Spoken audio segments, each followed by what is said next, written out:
أعوذ بالله من الشيطان الرجيم.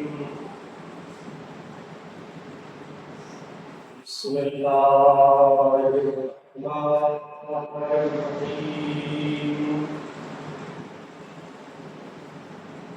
الحمد لله الذي علا في توكله وعلا في تفرده وجل في سلطانه وعظى في أفعاله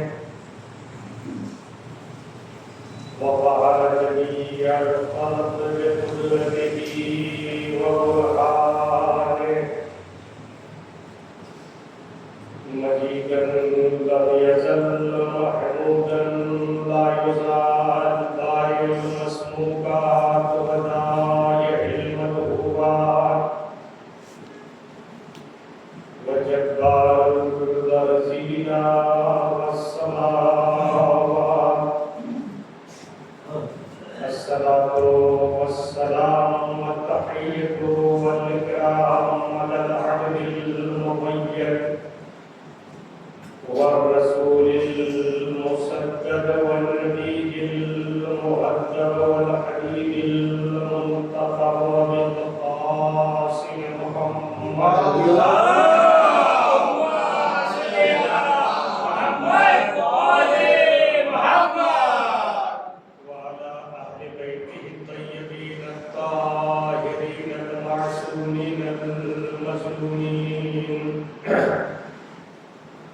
واللعنة على آلهم أجمعين من يومنا هذا إلى قيام يوم الدين.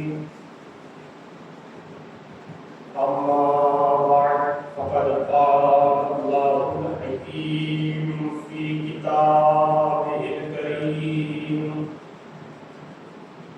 وهو أصدق الصادقين وقوله الحق.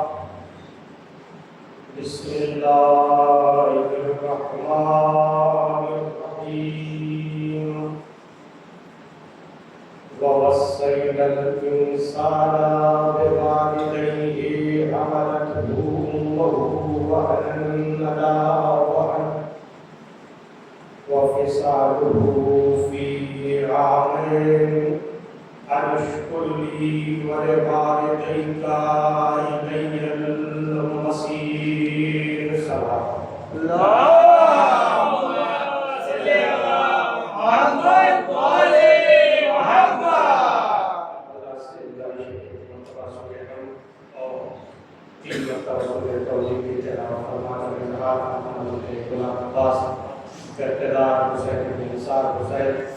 اور منظور فرمانے کے اقتدار سے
جس کو سرور کرام قرار دیا ہے،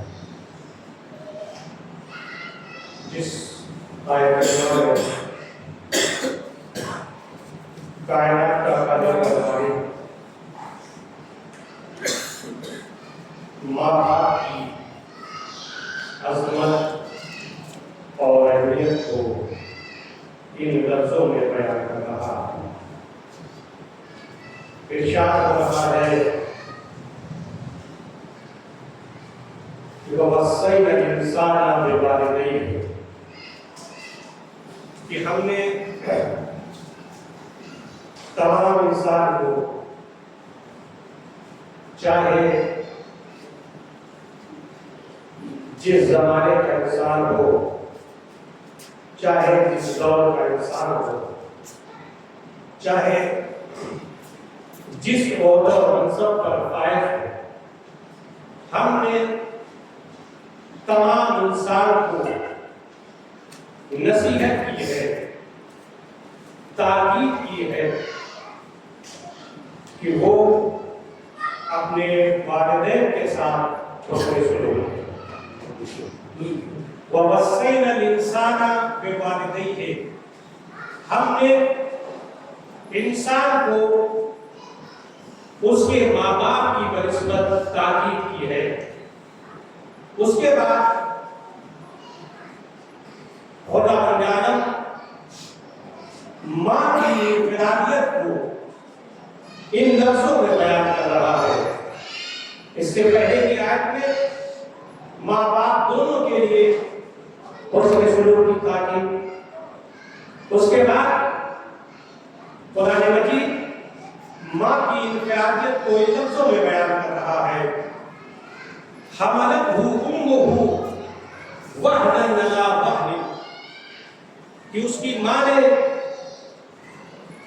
کمزوریوں اور کمزوریوں کے باوجود، مشقتوں اور تکلیف کے باوجود، دکھ درد دکھ کے باوجود اسے حمل کیا، اسے اٹھایا۔ وَفِصَالُهُ فِي عَامَيْنِ، اور اس کی شیرخواری کی مدت کو 2 سال قرار دیا ہے۔ اَنِ اشْكُرْ لِي وَلِوَالِدَيْكَ إِلَيَّ الْمَصِيرُ، تم میرا شکر ادا کرو اور اپنے والدین کا شکر ادا کرو۔ وَإِلَيَّ الْمَصِيرُ، جان لو کہ ساری چیزوں کی بازگشت میری طرف ہے، ساری چیزیں میری طرف پلٹ ہے۔ اس آیت کریمہ میں خدا بند عالم نے ماں کی عظمت اور اہمیت کو بیان کیا، والدین کی عظمت اور اہمیت کو بیان کیا۔ پھر تمہارے اوپر ہم نے فرض قرار دیا ہے کہ وہ ماں باپ جنہوں نے تمہاری پرورش کے لیے زحمتیں اٹھائی ہیں، وہ ماں باپ جنہوں نے تمہارے لیے مشکلات برداشت کیے ہیں، میری وصیت یہ ہے، میری نصیحت یہ ہے، میری تاکید یہ ہے کہ ان کے ساتھ حسن سلوک سے پیش آنا، کیونکہ وہ ماں اس نے تم کو اپنے شکم میں اٹھایا، مشکلات کو برداشت کیا، اس کے مقابلے میں، اس کے برابر میں تم اس کے ساتھ حسن سلوک سے پیش آنا۔ اَنِ اشْكُرْ لِي، تم میرا شکر ادا کرو اور اپنے والدین کا شکر ادا کرو۔ وَإِلَيَّ الْمَصِيرُ، دیکھو یاد رکھنا ساری چیزوں کی بازگشت ہماری طرف ہے۔ ہم قیامت میں اپنے اس عہد و پیمان کے بارے میں تم سے سوال کریں گے، تم نے اپنے ماں باپ کے فریضے کو دنیا میں ادا کیا تھا یا نہیں کیا تھا؟ ایک صلوات پڑھے محمد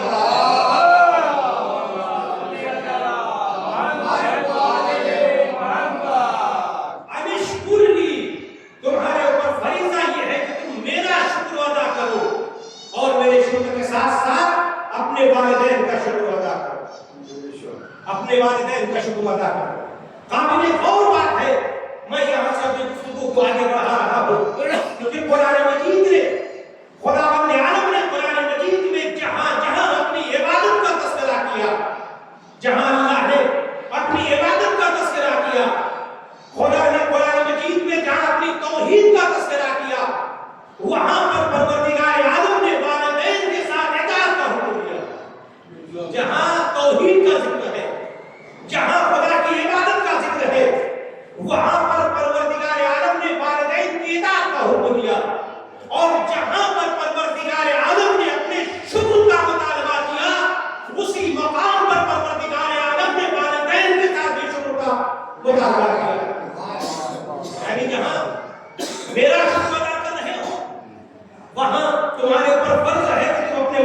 کا بھی شکر ادا کرو.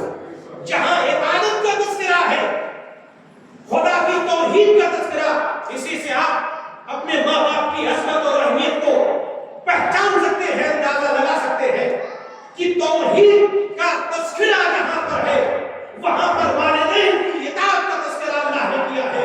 اور جہاں پر اللہ نے اپنے شکر کا مطالبہ کیا، اپنے شکر کا حکم دیا، وہاں پر اللہ نے والدین کے لیے بھی سپاسگزاری کا حکم دیا. یہ ایک عظمت اور اہمیت کی حامل ہے. یہ بات قابل غور ہے، چونکہ یہ کائنات پوری توجہ چاہتا ہوں، یہ پروردگار عالم نے شکر کا مطالبہ اپنے لیے کیا، یہ بات سمجھ میں آ رہی ہے. والدین کی اطاعت کا حکم دیا، یہ بات ہمارے سمجھ میں آ رہی ہے کہ اللہ نے والدین کی اطاعت کا حکم دیا. لیکن اللہ تعالیٰ نے جہاں پر اپنے شکر کا مطالبہ کیا، پوری توجہ چاہتا ہوں اپنے اس گفتگو پر، کہ جہاں اللہ تعالیٰ نے اپنے شکر کا مطالبہ کیا ہے وہاں پر پروردگار عالم نے کہا کہ تم والدین کے ساتھ بھی سپاسگزاری کرو. والدین کے ساتھ شکر گزاری کا حکم اللہ نے دیا. کیوں دیا؟ پروردگار عالم نے والدین کے ساتھ سپاسگزاری کا حکم کیوں دیا؟ کیوں پروردگار عالم نے کہا کہ تم والدین کا بھی شکر ادا کرو؟ واجب ہے تم پر، جس طریقے سے اللہ کا شکر واجب ہے اسی طریقے سے والدین کا شکر ادا کرنا واجب ہے. ایک صلوات پڑھیں محمد.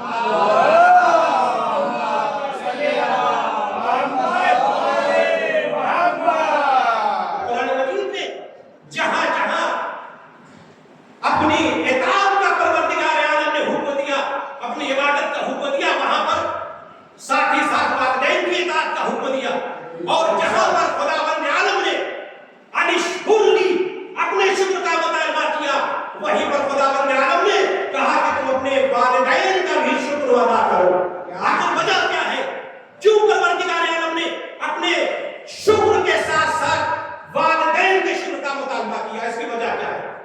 دیکھیں، یہ کائنات یہ سبب اور مسبب کے ذریعے، ایک رابطے کے ذریعے، ایک خاص رابطے کے ذریعے چل رہی ہے. یہ کائنات میں خاص رابطہ ہے جس کے ذریعے کائنات چل رہی ہے. اس کائنات میں نعمت خداوندی دو طریقے سے انسان تک پہنچتی ہے. کیا عرض کرنے جا رہا ہوں؟ یہ عرض کرنے جا رہا ہوں کہ پروردگار عالم نے اپنے شکر کے ساتھ ساتھ والدین کے شکر کا مطالبہ کیوں کیا، کیوں واجب قرار دیا کہ جس طریقے سے میرا شکر واجب ہے والدین کا شکر بھی واجب ہے. اس کی وجہ کیا ہے؟ اس کی وجہ یہ ہے کہ دیکھیں، کائنات میں جو خدا کی نعمتیں ہیں وہ دو طریقے سے ہم تک پہنچتی ہیں. خدا کی نعمتیں جو کائنات میں آپ دیکھ رہے ہیں، یہ دو طریقے سے خدا کی نعمتیں ہم تک پہنچتی ہیں. اللہ تعالیٰ کی یہ نعمتیں دو طریقے سے ہم تک پہنچتی ہیں. کبھی ایسا ہوتا ہے کہ یہ کائنات کی یہ نعمتیں جو مخلوقات تک پہنچتی ہے، جو اللہ کی یہ نعمتیں انسانوں تک پہنچتی ہے، وہ بغیر کسی وسیلے کے، بغیر کسی ذریعے کے انسان تک پہنچتی ہے. یعنی پروردگار عالم کبھی نعمتوں کو براہ راست اور مستقیماً اپنی مخلوقات تک پہنچاتا ہے. براہ راست مستقیماً خداوند عالم اپنی نعمتوں کو بغیر کسی انسانی وسیلے کے انسان تک پہنچاتا ہے. اللہ نے بہت ساری نعمتیں ایسی ہیں جو ہم تک پہنچائی ہیں جس میں اللہ تعالیٰ نے کسی کو ذریعہ قرار نہیں دیا. بغیر انسانی وسیلے کے اللہ تعالیٰ نے اس کائنات میں نعمتوں کو ہم تک پہنچایا.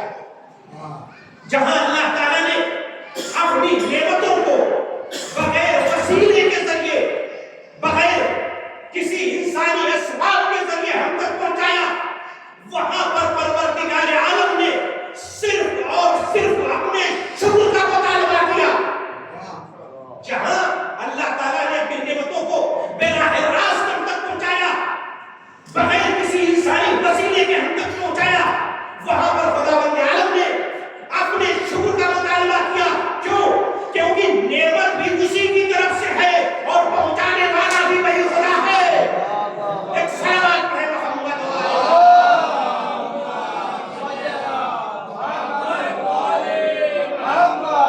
اللہ نے نعمتوں کو پہنچایا ہے، بغیر کسی وسیلے کے ہم تک نعمتوں کو پہنچایا. تو اس مقام پر خداوند عالم نے کہا صرف اور صرف تم یہاں پر میرا شکر ادا کرو، کیونکہ نعمتوں کا مالک نعمتوں کا سرچشمہ میں ہوں اور اس نعمتوں کو میں نے براہ راست تم تک پہنچایا ہے، لہذا اس مقام پر تم صرف اور صرف میرا شکر ادا کرو۔ جیسے زمین کی نعمت ہے، یہ زمین کی عظیم نعمت اللہ تعالیٰ نے بغیر کسی وسیلے کے، بغیر کسی انسانی ذریعے کے ہم تک پہنچایا ہے۔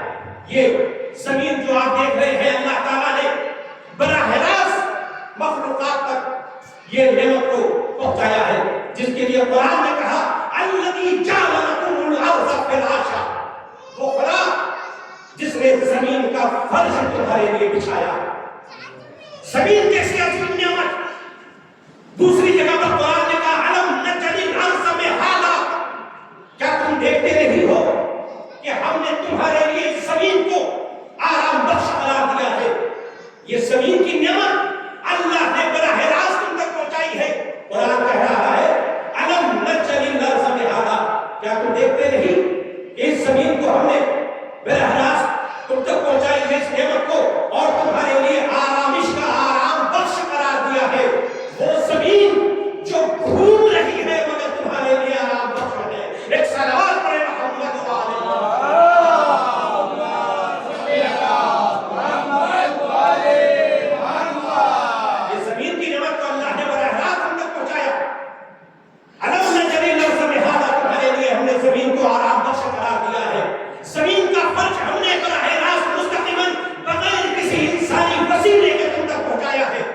اسی لیے ایک جگہ پر چوتھے امام زین العابدین علیہ السلام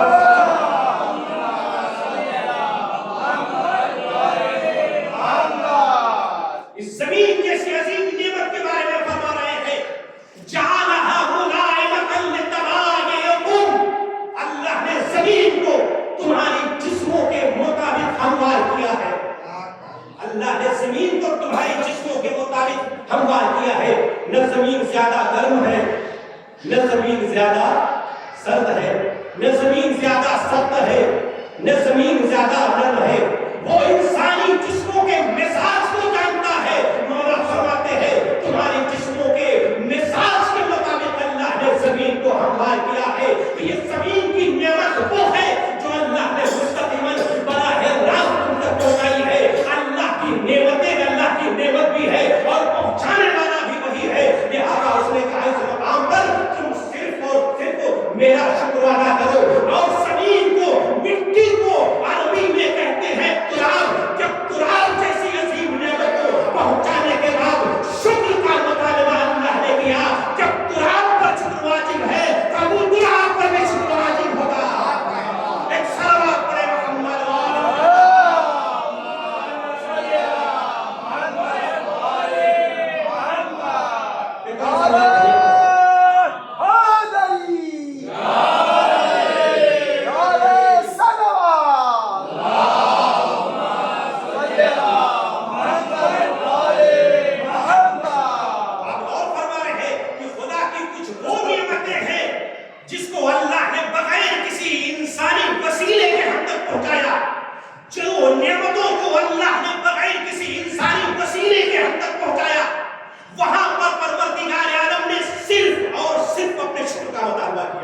کیونکہ نعمتوں کا مالک بھی وہی ہے نا، نعمتوں کا سرچشمہ، نعمتوں کا خالق، نعمتوں کا مالک کوئی صرف تم میری زمین جیسی عظیم نعمت کو اللہ نے دیا، میرا شکر بغیر کسی انسانی وسیلے کے۔ آسمان کو اللہ نے ہمارے لیے شامیانے کے طور پر، قرآن نے کہا وَجَعَلْنَا السَّمَاءَ سَقْفًا مَحْفُوظًا، ہم نے تمہارے لیے محفوظ سقف آسمان کی صورت میں قرار دیا۔ آسمان کی صورت میں تمہارے لیے ایک نعمت ہونی دی ہے۔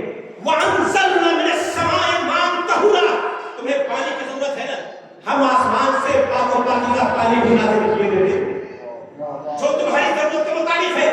تو یہ آپ غور فرما رہے ہیں، یہ وہ نعمتیں ہیں جہاں پر اللہ نے مستقیماً براہ راست بغیر کسی انسانی وسیلے کے ہم تک پہنچایا۔ یہ زمین کی نعمت کو اللہ نے بغیر وسیلے کے ہم تک پہنچایا، یہ آسمان کو اللہ نے بغیر کسی وسیلے کے ہم تک پہنچایا، یہ چاند کو اللہ نے ہمارے لیے بغیر کسی وسیلے کے، یہ سب و شاداب، یہ دشت و جبل کو اللہ نے بغیر کسی وسیلے کے ہم تک پہنچایا۔ جب اللہ نے ان نعمتوں کو بغیر وسیلے کے ہم تک پہنچایا تو اللہ نے ان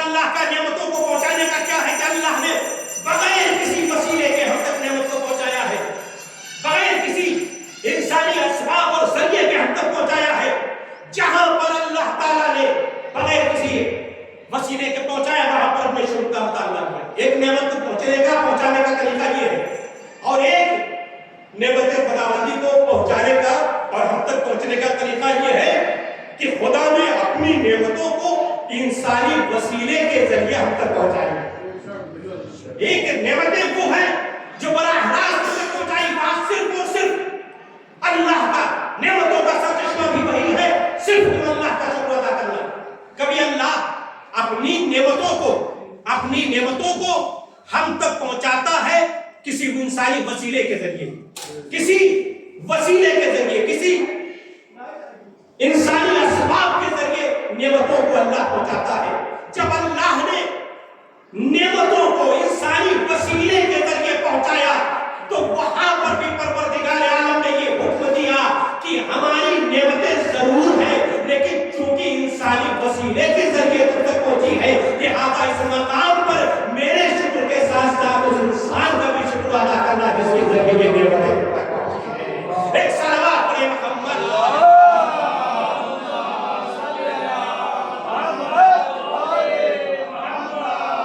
نعمتوں کو پہنچانے میں انسان وسیلہ قرار پایا ہے, تو جہاں پر وسیلہ قرار پایا وہاں پر خداوند عالم نے کیا کہا کہ نعمتیں یقیناً ہماری ہے, نعمتوں کا مالک میں ہوں, لیکن چونکہ ایک وسیلے کے ذریعے ایک سبب کے ذریعے تم تک پہنچی ہے لہذا جس کے ذریعے یہ نعمتیں پہنچی ہیں تم پر واجب ہے اس کا بھی شکر ادا کرو. اسی لیے حدیث میں کہا گیا اشکرکم للہ اشکرکم للناس. تمہارے درمیان سب سے زیادہ اللہ کا شکر گزار وہ ہے جو سب سے زیادہ لوگوں کا شکر ادا کرتا ہو. ایک صلوات پڑھیں محمد وعلی محمد.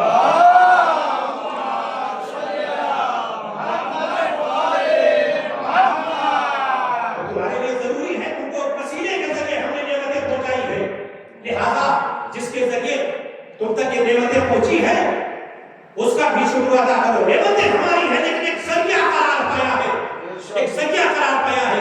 تم میں سے سب سے زیادہ اللہ کا شکر ادا کرنے والا وہ ہے جو سب سے زیادہ لوگوں کا شکر ادا کرتا ہو. اسی لیے بات روایت میں کہا گیا من لم یشکر المخلوق لم یشکر الخالق. جس نے مخلوقات کا شکر ادا نہیں کیا, بندوں کا شکر ادا نہیں کیا, اس نے اپنے پروردگار کا بھی شکر ادا نہیں کیا. کیونکہ احسان کرنے والے نے, نیکی کرنے والے نے آپ کے ساتھ نیکی کی تو کم سے کم پلٹ کر آپ اس کا شکریہ تو ادا کر سکتے ہیں.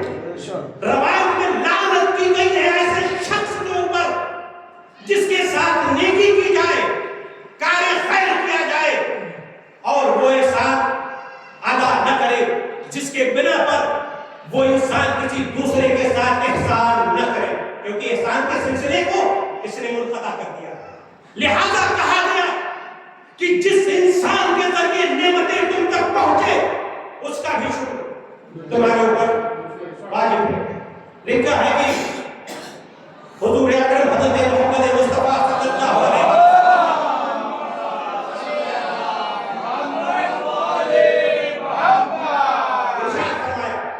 کہ قیامت کے دن اذا جاء یوم القیامہ, جب قیامت کا دن آئے گا, محشر کا دن ہوگا, اللہ کی بارگاہ میں ایک شخص کو لایا جائے گا. ایک شخص کو لایا جائے گا. حساب و کتاب دے کرنے کے بعد پروردگار یومن النار, جہنم کا حکم دے گا اسے جہنم میں لے جاؤ, ایسے انسان کو جہنم میں لے جاؤ. وہ بارگاہ خداوندی میں عرض کرے گا پالنے والے میں تجھ پر ایمان رکھتا تھا, میں قاری قرآن تھا, میں نے تیرے دین کے قانون پر عمل کیا, آخر یہ جہنم میں جانے کی وجہ کیا ہے, مجھے جہنم میں کیوں لے جایا جا رہا ہے. آواز قدرت آئے گی, تو سچ کہہ رہا ہے, تیرا ایمان مجھ پر تھا, تو قاری قرآن تھا, تو بہترین انداز میں تلاوت قرآن کیا کرتا تھا, مگر جہنم جانے کا سبب یہ ہے کہ تو نے کبھی میرا شکر ادا نہیں کیا, تو ناسپاس تھا, تو نے کبھی شکر ادا نہیں کیا. کیسے ہی یہ شخص خدا کی ان جملوں کو سنے گا کہ اللہ فرما رہا ہے تم نے شکر ادا نہیں کیا, جس کی بنا پر جہنم میں تم جا رہے ہو، دست ادب کو جوڑے گا، پانے گا میں تو دنیا میں شکر گزار تھا، میں تو دنیا میں شکر گزار تھا خدایا، تو نے جب فلاں نعمتیں دی تھی، فلاں نعمت مجھے دی، تو اس وقت بھی میں نے تیرے شکر کو، تیرا شکر کا سجدہ ادا کیا۔ پالنے والے جب تو نے فلاں نعمت دی، اس وقت بھی میں نے شکر کا سجدہ کیا، تیری نعمتوں پر شکر کیا۔ اے پالنے والے، میں تو کائنات میں جیسے جیسی تیری نعمتیں ملتی رہی، میں تیری نعمتوں پر شکر کرتا رہا۔ اے پالنے والے، میں دنیا میں شکر گزار تھا، کیا میں نے فلاں نعمت پر شکر ادا نہیں کیا؟ کیا میں نے فلاں نعمت پر تیرا شکر ادا نہیں کیا؟ اللہ فرمائے گا، اے شخص تو سچ کہہ رہا ہے، جب بھی میں نے تجھ کو نعمتیں دی تھی تو نے میرا شکر ادا کیا ہے، لیکن کبھی اس انسان کا شکر ادا نہیں کیا جس کے ذریعے تیری تم تک یہ نعمتیں پہنچی گئی تھی۔ واہ واہ واہ، سبحان اللہ، سبحان اللہ۔ اس انسان کا کبھی تو نے پلٹ کر شکریہ نہیں ادا کیا جس کے ذریعے یہ نعمتیں تجھ تک پہنچی ہے۔ میں خدا نے اپنے اوپر فرض کر رکھا ہے، جب تک تم میرے بندوں کا شکر ادا نہیں کرو گے میں اپنے شکر کو بھی قبول نہیں کروں گا۔ ایک صلوات پڑھے محمد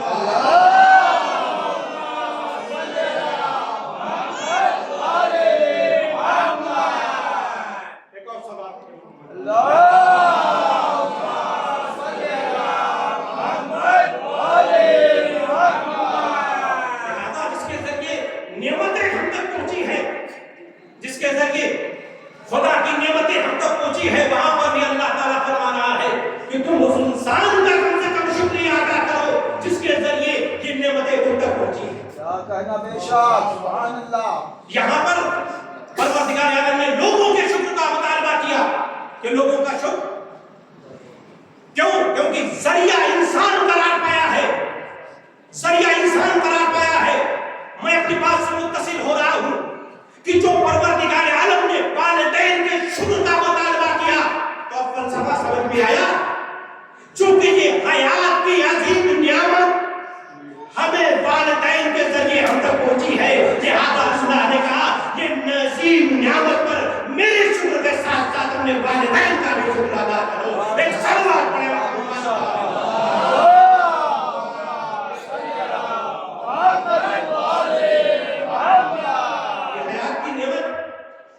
ان کے ذریعے ہم تک پہنچی ہے، یہ عظیم نعمت جو حیات کی ہے، زندگی کی ہے، والدین کے ذریعے ہم تک پہنچی ہے۔ لہذا قرآن نے کہا کہ تمہیں چاہیے کہ تم میرے شکر کے ساتھ ساتھ اپنے والدین کا بھی شکر ادا کرو۔ ان کے ذریعے یہ نعمتیں تم تک پہنچی ہے۔ ایک جگہ پر آٹھواں امام حضرت امام علی رضا علیہ السلام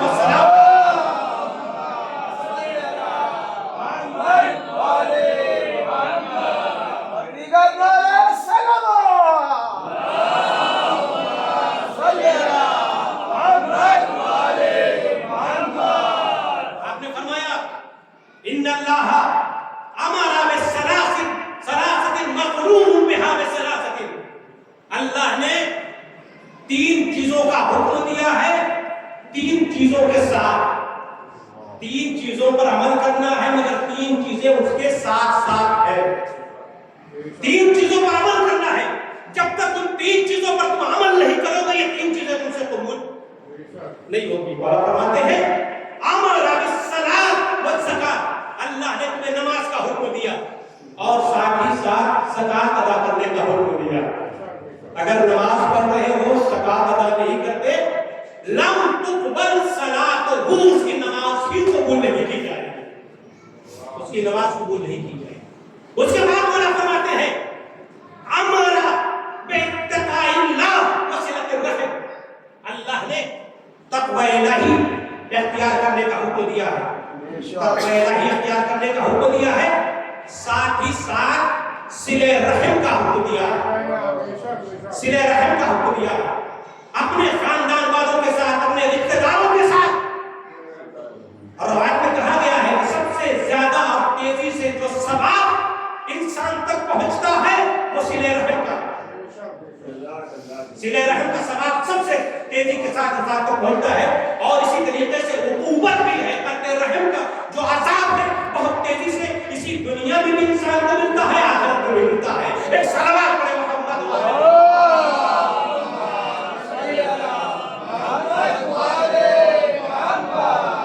مولا فرماتے ہیں کہ اللہ نے تقوی الہی کا حکم دیا، تقوی الہی کو اختیار کرو، وصلۃ الرحم، دیکھو اپنے عزیز و اقارب کو بھول نہ جانا، اپنے رشتہ داروں کو بھول نہ جانا۔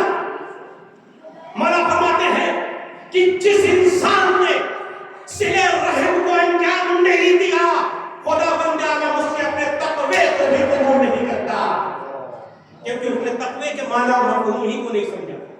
تین چیزوں کے ساتھ اس کے بعد مولا فرماتے ہیں امر لہ بالشکر وبالوالدین، اس نے اپنے شکر کا مطالبہ کیا اور ساتھ ہی ساتھ والدین کے ساتھ شکر کا مطالبہ کیا۔ جب تک تم اپنے والدین کا شکر ادا نہیں کرو گے، خدا بھی اپنے شکر کو قبول نہیں کرے گا۔ ایک صلوات پڑھیں محمد والے محمد۔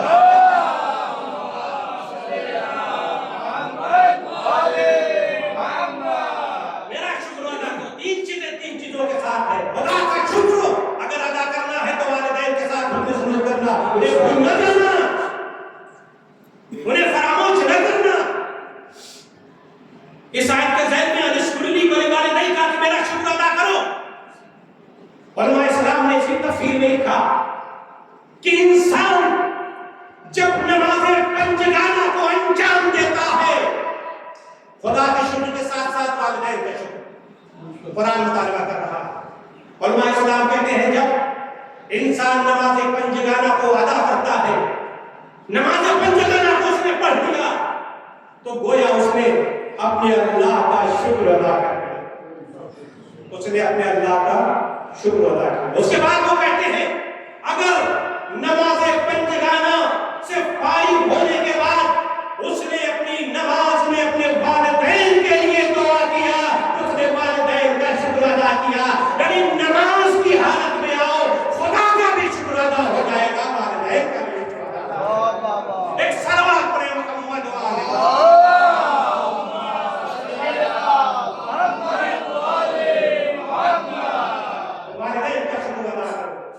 والدین کے ساتھ نیکی کرو، اس کے سلوک کرو، ان کا فراموش نہ کرنا۔ لکھا ہے حضرت موسیٰ نے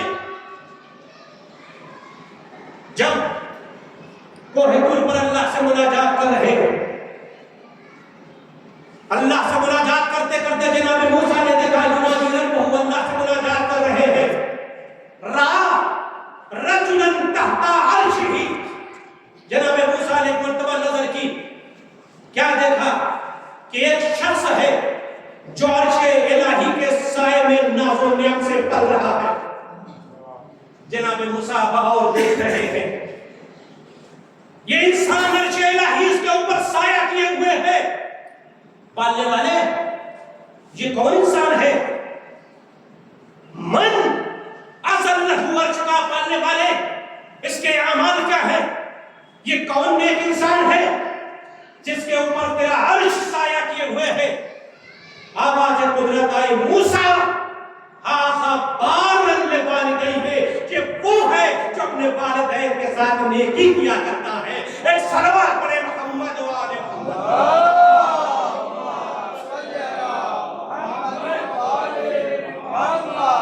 والدین کو فراموش نہیں کرنا ہے۔ لکھا ہے حضور اکرم حضرت محمد مصطفیٰ صلی اللہ علیہ وسلم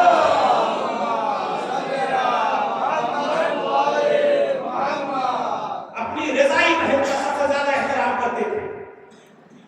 سوال کیا گیا یا رسول اللہ، آپ رضائی بھائیوں کی بنسبت اپنے رضائی بہن کا سب سے زیادہ احترام کرتے ہیں، اس کی وجہ کیا ہے؟ اے رسول خدا، اپنی رضائی بہن کا سب سے زیادہ احترام کرتے ہیں، اس کا سبب کیا ہے، وجہ کیا ہے؟ حضور نے فرمایا چونکہ میں نے دیکھا میرے رضائی بھائیوں کی بنسبت میری یہ رضائی بہن اپنے ماں باپ کا زیادہ احترام کرتی ہے، تو آپ نے غور فرمایا اگر انسان اپنے والدین کا احترام کرتا ہے تو نبی کی نگاہ میں بھی محترم بن جایا کرتا ہے۔ ایک صلوات پڑھیں محمد والے۔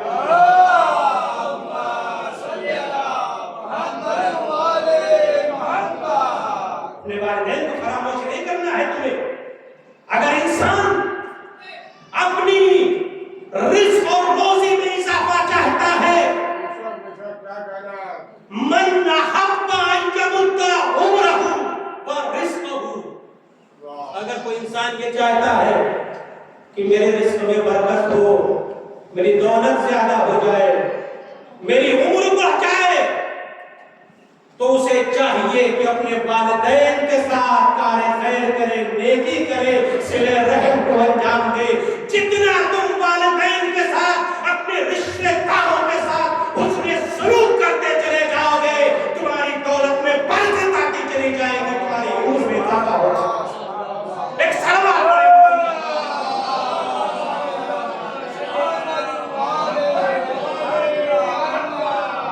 والدین کو فراموش نہیں کرنا ہے تمہیں۔ اور بالخصوص روایت میں کہا گیا ہے کہ شبہ جمعہ میں روحیں اپنے رشتہ داروں کے گھر آتی ہے، اپنے گھر آتی ہے۔ تاکید کی گئی ہے کہ جمعہ کے دن کم سے کم اپنے والدین کے قبر پہ جایا کرو۔ قبر پر تم جاؤ گے، اللہ تمہاری مغفرت کرے گا۔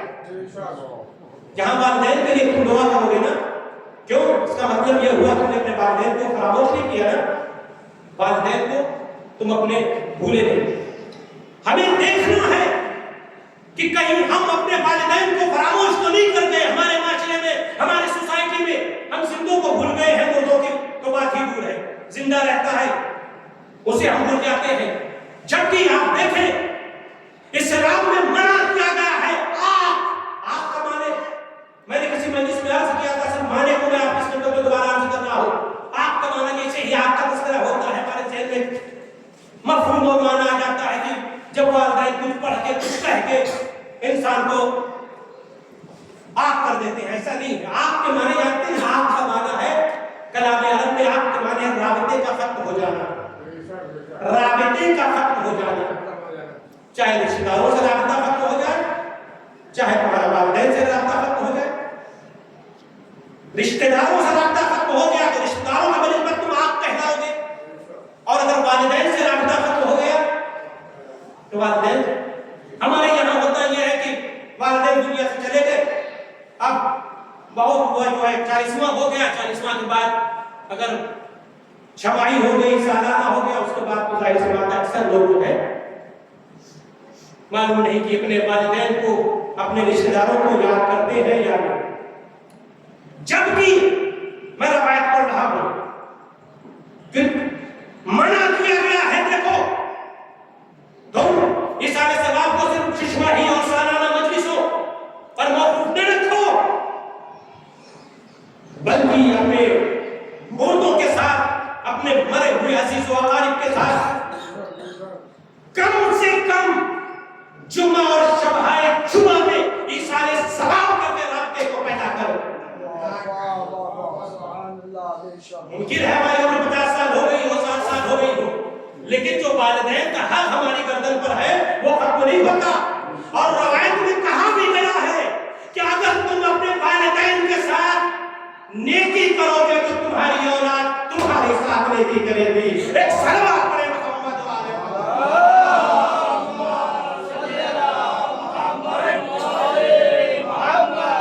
کرنے کے بعد چھوڑنا نہیں، والدین کو پراپرٹی چھوڑ دے گئے، کھیت تمام ہم کو دے کے گئے ہیں، گھر ہم کو دے کے گئے ہیں، لیکن ہمیں اس بات کا خیال ہی نہیں ہے۔ روحیں آتی ہیں، مختلف روایت، متعدد روایت موجود ہے جو جس میں یہ ہے کہ شبہ جمعہ کو روحیں آتی ہیں، اپنے گھر میں آتی ہیں اور امید رکھتی ہے ایصال ثواب کی، اور جب کچھ نہیں کرتا، کوئی نہیں کرتا تو مایوس ہو کر چلی جاتی ہے، مایوس ہو کر چلی جاتی ہے۔ لہذا رابطہ، اور کبھی ایسا ہوتا ہے دیکھیں، کبھی مرنے کے بعد بھی والدین انسان کو معاف کر دیتے ہیں، روایت مرنے کے بعد والدین انسان کو معاف کر دیتے ہیں۔ کبھی ایسا ہوتا ہے، زندگی میں ہوتا ہے کہ زندگی میں جو ہے نافرمان ہوا، اور یہ بھی عرض کرتا چلو کہ آپ صرف اگر انسان اپنے ماں باپ کو غصے کی نگاہ سے دیکھ لے وہ آپ ہو گیا، غصے کی نگاہ سے دیکھ لیا، لڑائی جھگڑا تو بہت دور کی چیز ہے، غصے کی نگاہ سے والدین کو دیکھ لیا تو اسلام کہتا ہے یہ آپ ہو گیا۔ کیوں؟ کیونکہ اس کا رابطہ اپنے ماں باپ سے ختم ہو گیا، رابطہ ماں باپ سے ختم ہو گیا۔ کبھی زندگی میں انسان آپ ہو جاتا ہے، والدین نے نافرمانی کر رہا ہے، آپ کر دیا، لیکن جب یہ والدین مرے، اس نے ان کے ساتھ نیکی کیا، ایصال ثواب کیا، کار خیر کیا، تو وہ ماں باپ جو ناراض ہو کر اس دنیا سے گئے تھے اس سے خوشحال ہو گئے. جو آگ شدہ انسان تھا اس پر سے آگ ختم ہو گیا. کیوں؟ کیونکہ مرنے کے بعد وہ دعائیں اپنے اولاد کو دینے لگے.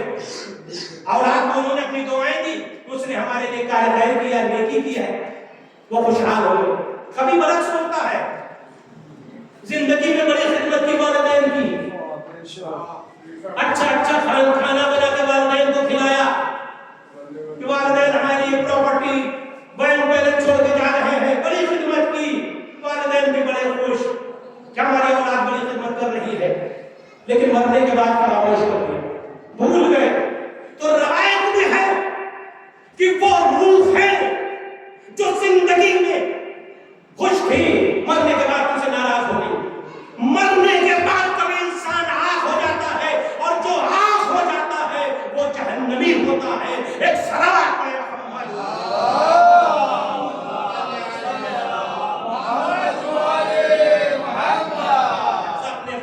والدین کے ساتھ رابطے کو حفظ کرنا یاد رکھو.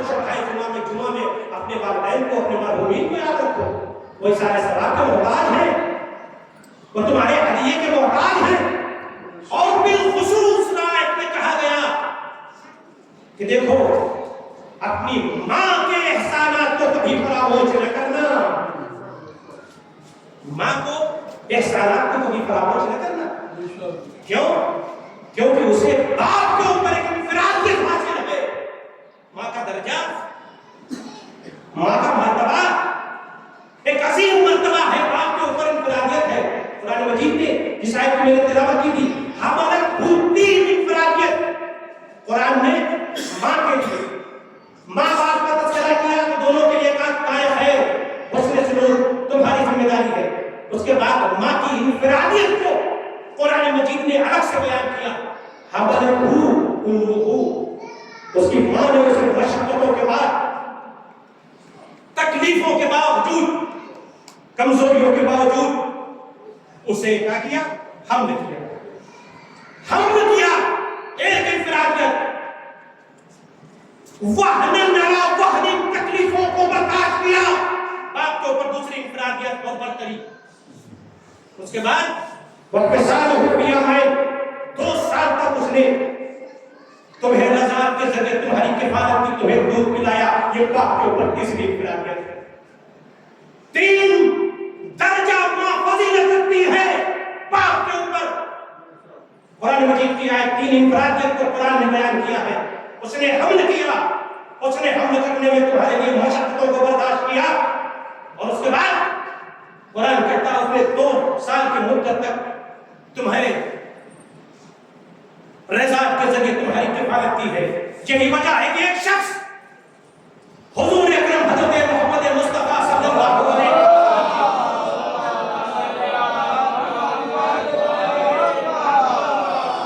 خدمت میں آیا. آنے کے بعد ماں باپ کے خدمت کے متعلق سوال کرتا ہے، پوچھتا ہے. جاء رجل الى النبی صلی اللہ علیہ وآلہ وسلم، ایک شخص حضور کی خدمت میں آیا.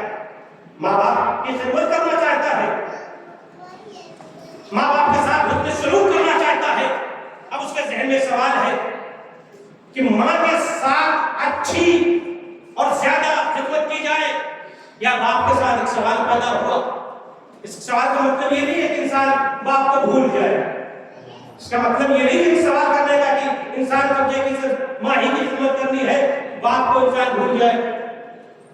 بلکہ ایک انفرادیت کو وہ پوچھنا چاہتا ہے، یا رسول اللہ آپ یہ بتائیے کہ اچھی اور سب سے زیادہ خدمت کی مستحق کون ہے؟ میرے والد ہے یا میری والدہ ہے؟ میں کس کے ساتھ میں کس کے ساتھ سب سے زیادہ نیکی کروں؟ کون مستحق ہے سب سے زیادہ؟ کیا میں نے ایسا کیا کہ قرآن نے 3 درجہ فضیلت ماں کو باپ کے اوپر بتائی ہے. تو آیت میں نے آپ کے سامنے بتائی 3 درجہ فضیلت ماں باپ کے اوپر بتائی. حضور کے اکرم حضور کی خدمت میں آیا سوال کرنے والا، رسول خدا میں سب سے زیادہ کس کے ساتھ کون مستحق ہے؟ من نبرو. حضور نے فرمایا امو کا، تمہاری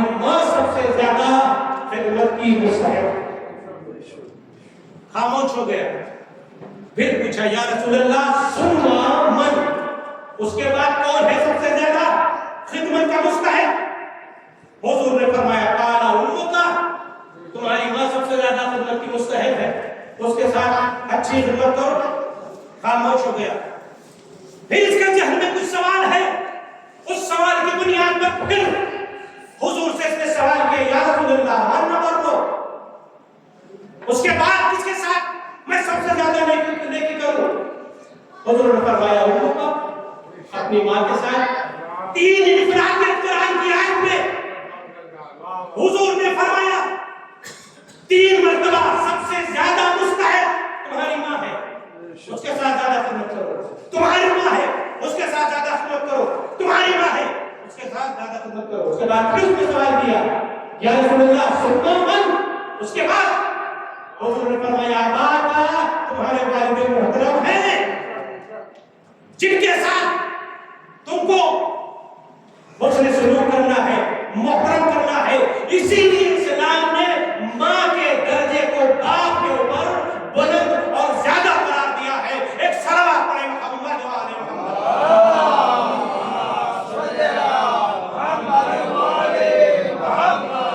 لہذا تمہیں ماں باپ کو فراموش نہیں کرنا ہے, باقی صحبتوں کو تمہیں فراموش نہیں کرنا. ماں باپ کی ساتھ حسن سلوک کرنا تمہارا کام ہے. تمہیں زندگی میں برکت دینا, رزق دینا, تمہارے عمر میں اضافہ کرنا. اس آیت کے ذہن میں چھٹے امام حضرت امام جعفر الصادق علیہ السلام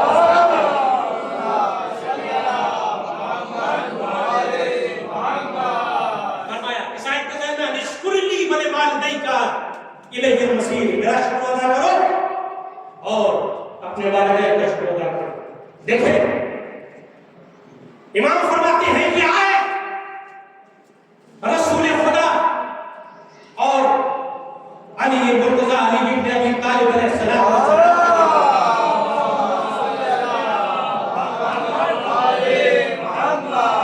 انشکر لی ولی والدیک, یہ کس کے لیے نازل ہوئی؟ کھڑے امام فرماتے ہیں یہ رسول خدا کے لیے نازل ہوئی ہے اور پورے کائنات کے لیے. کیوں؟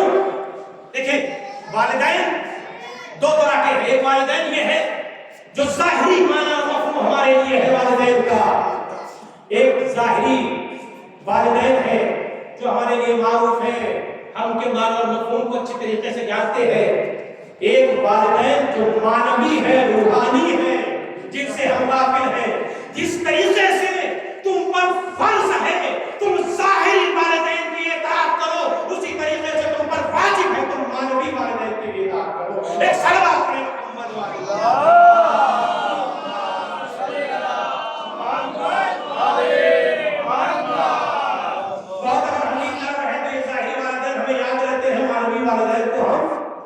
جانتے ہیں کہ مانوی والدین ہمارے کون ہیں, روحانی والدین ہمارے کون ہیں. لکھا ہے کہ رسول بستر بیماری پر ہے. ایک مرتبہ مولا کائنات کو بلایا تھا, آئے علی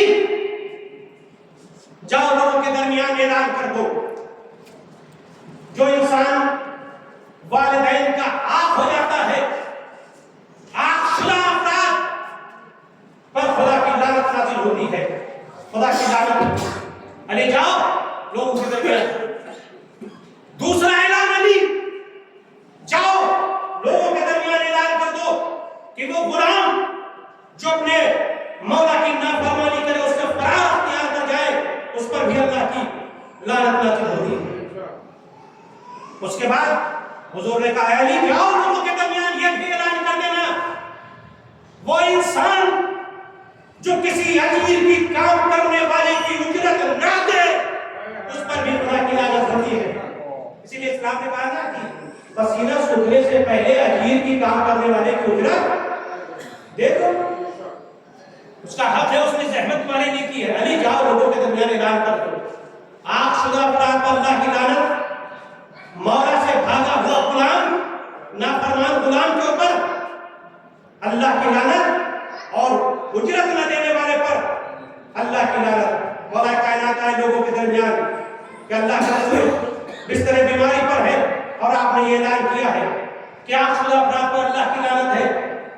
وہ غلام جو مولا سے فرار اختیار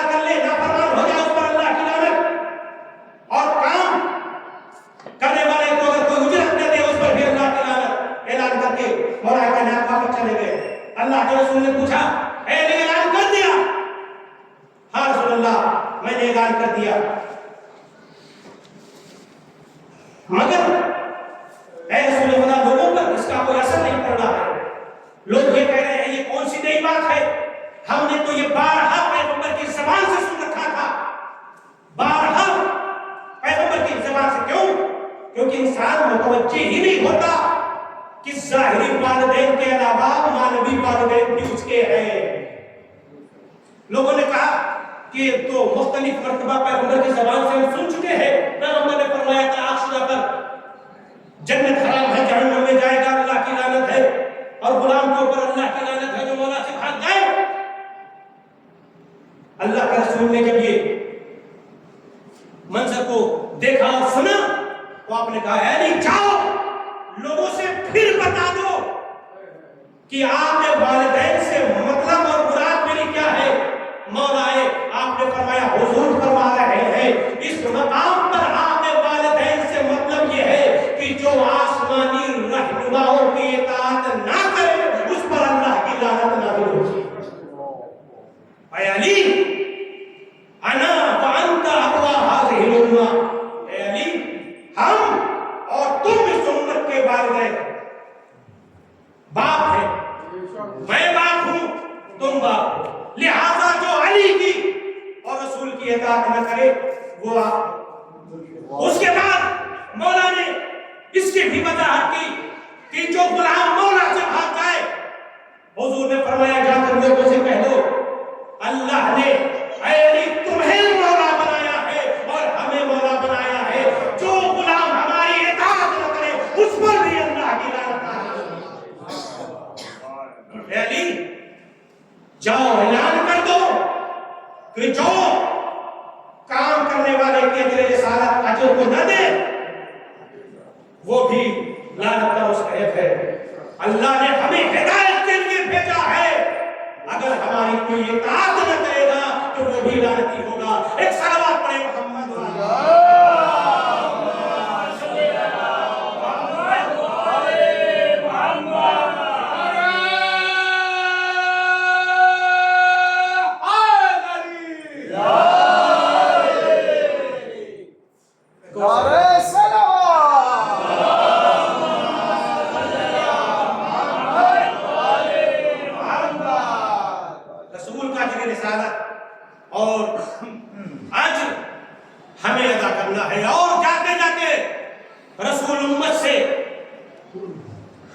اجر رسالت ہی کا مطالبہ کر رہے ہیں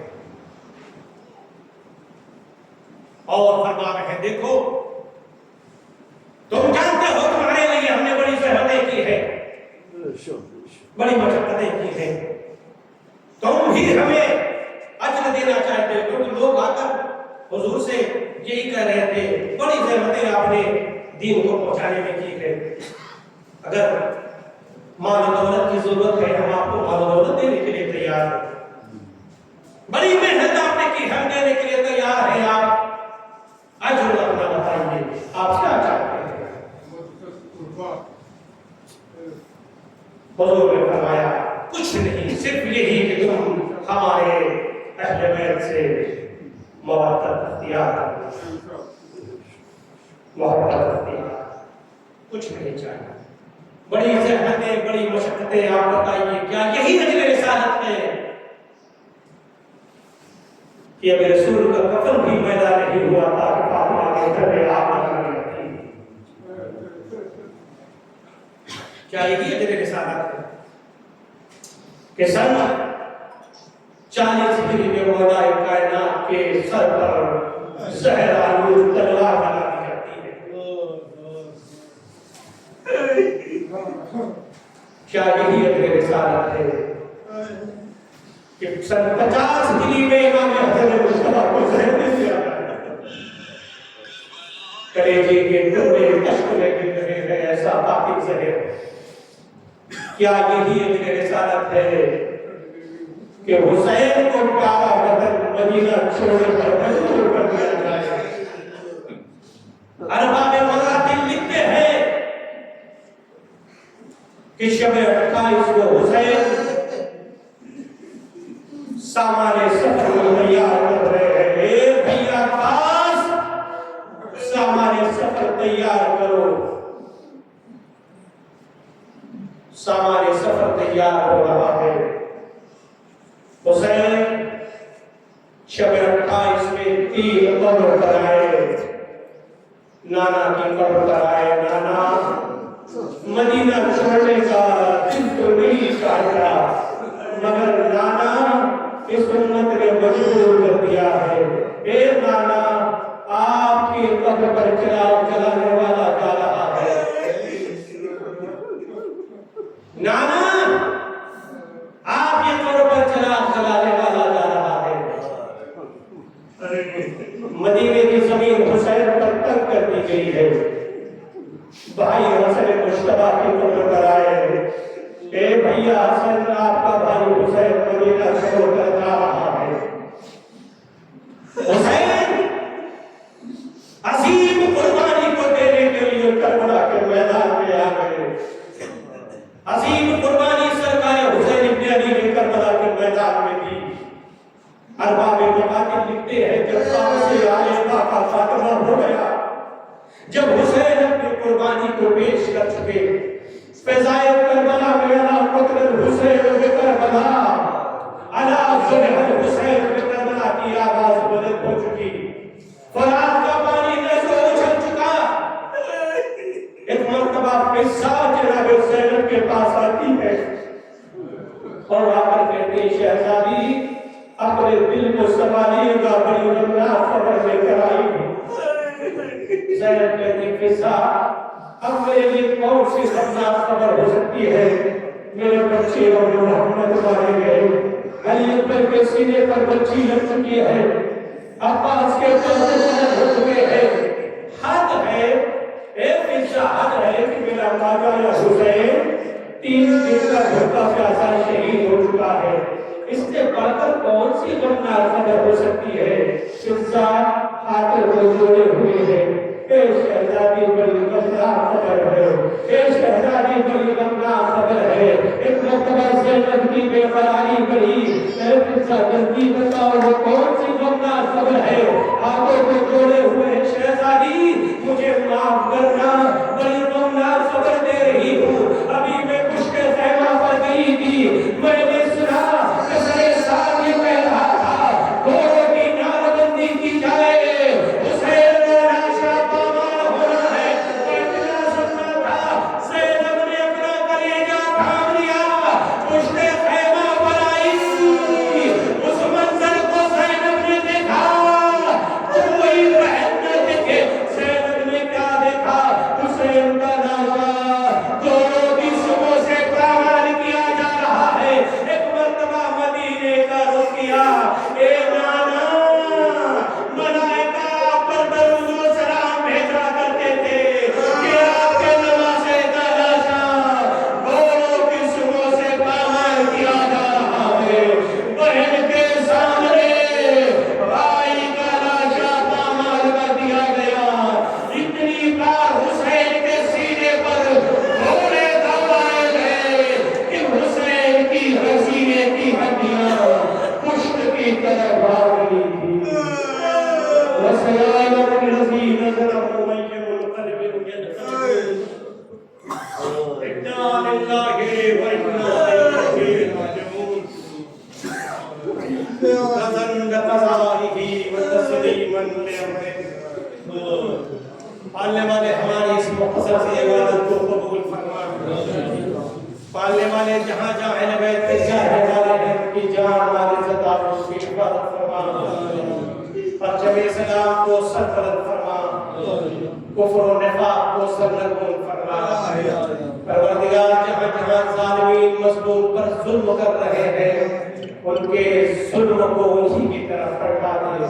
خدایا یہ دنیا ظلم و جور سے بھر چکی ہے. ہمارے امام کے ظہور, ہمارے امام کے ظہور میں تعمیر فرما اور اس دنیا کو عدل و انصاف سے پاک و پاکیزہ کر. پالنے والے ہم کو اس لائق بنا کہ ہم ہمیں زمانہ کے اصحاب و انصار میں شمار ہو سکیں. وآخر دعوانا ان الحمد للہ رب العالمین. آپ حضرات ایک مرتبہ سورہ اور سورہ توحید کی تلاوت فرما کر اظہار فرمانے کے غلام عباس اقتدار حسین انصار حسین اور منظور فاطمہ اقتدار حسین کے لوگ کو ساتھ